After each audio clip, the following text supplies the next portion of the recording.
से बदलते real estate बाजार के साथ रियल एस्टेट बाजार में निवेशक और निवेश करने का तरीका भी बदलता जा रहा है। एक्सपर्ट की माने तो राजधानी जयपुर मौजूदा समय में निवेश के लिए सबसे बेहतर डेस्टिनेशन है। ऐसे में देश और विदेश के बड़े निवेशकों और बिल्डर्स की गुलाबी नगरी पर खास नजर है। और जब बात आती है रियल एस्टेट में निवेश की, तो ऐसे में रियल एस्टेट मार्केट में मौजूदा समय की दो तस्वीरें सामने आनी है। एक तरफ नई बुकिंग्स और तेजी से पूरे हो रहे प्रोजेक्ट, और दूसरी तरफ कुछ ऐसे मामले जो न सिर्फ अधूरे वादों में अटके हैं बल्कि कानून और सुरक्षा मानकों की अनदेखी का प्रतीक भी बन चुके हैं। ये रिपोर्ट देखिए। एक शहर जो बन रहा है स्मार्ट सिटी, एक सपना जो 8 साल से अधूरा है, और एक नाम जिसके इर्द गिर्द सवाल गहराते जा रहे हैं। सिद्धा ग्रुप, जयपुर की जमीन पर सवाल। 224 फ्लैट्स का वादा, अब लटकाने का इरादा। सुरक्षा पर सवाल, जेल के पास हाई राइज प्रोजेक्ट्स। एक तरफ सिद्धा ग्रुप का पुराना प्रोजेक्ट सिद्धा आंगन फेज 4 जो 8 साल बाद भी पूरा नहीं हुआ, और दूसरी तरफ जेल परिसर के नजदीक सिद्धा ग्रुप की 2 हाई राइज इमारतें सवाल खड़े कर रही हैं। जयपुर के MI रोड पर करोड़ों की बेशकीमती जमीन पर सालों से सिद्धा ग्रुप का बोर्ड लगा है। कासली वाल के साथ सिद्धा की जेवी और station road all India radio के सामने विवादित जमीन की चर्चा है। वहीं नगर निगम में प्रोजेक्ट को लेकर 2 बिल्डरों की लड़ाई चल रही है। सिद्धा ग्रुप के निदेशक CP जैन विवादित प्रोजेक्ट्स में निवेश करने के लिए जाने जाते हैं। ऐसे में देखा जाए तो अब सभी मामले सिर्फ रियल एस्टेट तक सीमित नहीं रहे हैं, सवाल अब सिस्टम पर भी हैं। इस पूरे मामले पर एक नजर डालें तो 2017 में रेरा पंजीकृत सिद्धा आंगन फेज 4 अब भी अधूरा पड़ा है। 224 फ्लैट्स में से सिर्फ 38 की बुकिंग हुई। निर्माण पूरी तरह ठप है। बिल्डर ने देरी का कारण नोटबंदी, GST, बजरी और कोविड को बताया। 2021 में प्लान बदला गया और 2023 तक रजिस्ट्रेशन रद्द करने का वादा किया गया, जो अब तक अधूरा है। 8 साल से न घर मिला न रिफंड। रेरा ने सिर्फ एक्सटेंशन दिया। दरअसल जयपुर सेंट्रल जेल के बगल में सिद्धा ग्रुप 2 हाई राइज टावर बना रहा है। एक प्रोजेक्ट सिद्धा ज्वेल्स, दूसरा उससे कुछ ही दूरी पर निर्माणाधीन है। सुरक्षा मानकों को दरकिनार कर हाई सिक्योरिटी जोन में मंजूरी पर सवाल खड़े हैं।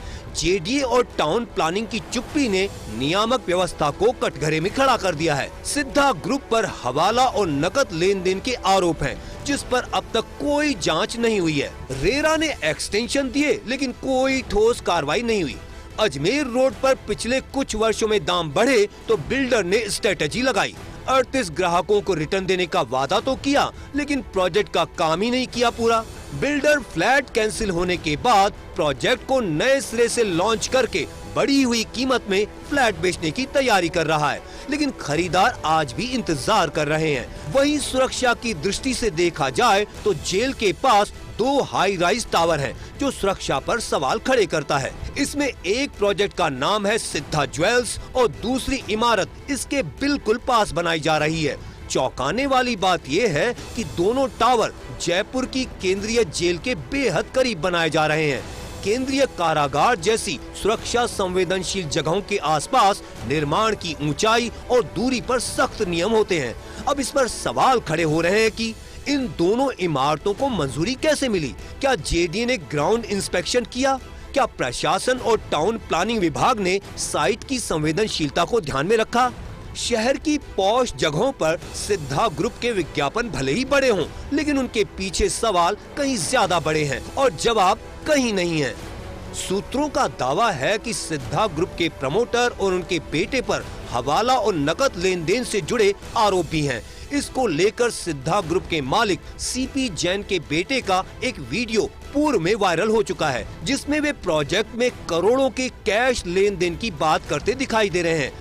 इस मामले को लेकर सिद्धा ग्रुप के चेयरमैन CP जैन से जब बात की गई तो उन्होंने कहा कि कुछ कारणवश प्रोजेक्ट में देरी हुई है।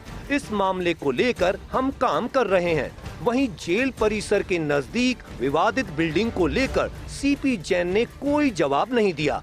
एक और जहां प्रदेश में सरकार की तरफ से रियल एस्टेट सेक्टर में पॉजिटिव माहौल बनाने को लेकर सरकार की ओर से हर संभव प्रयास किए जा रहे हैं, तो वहीं दूसरी तरफ प्रदेश में कुछ डेवलपर्स के द्वारा सरकार के इन प्रयासों को विफल बनाने की लगातार कोशिश की जा रही है। लेकिन इन सब के बीच में फंस कर रह जाता है ग्राहक, वो ग्राहक जो अपनी जिंदगी भर की खून पसीने की कमाई को दांव पर लगाकर डेवलपर्स के हाथ में थमा देता है। उनके सपने बिल्डर के बड़े बड़े दावों और वादों पर निर्भर करते हैं।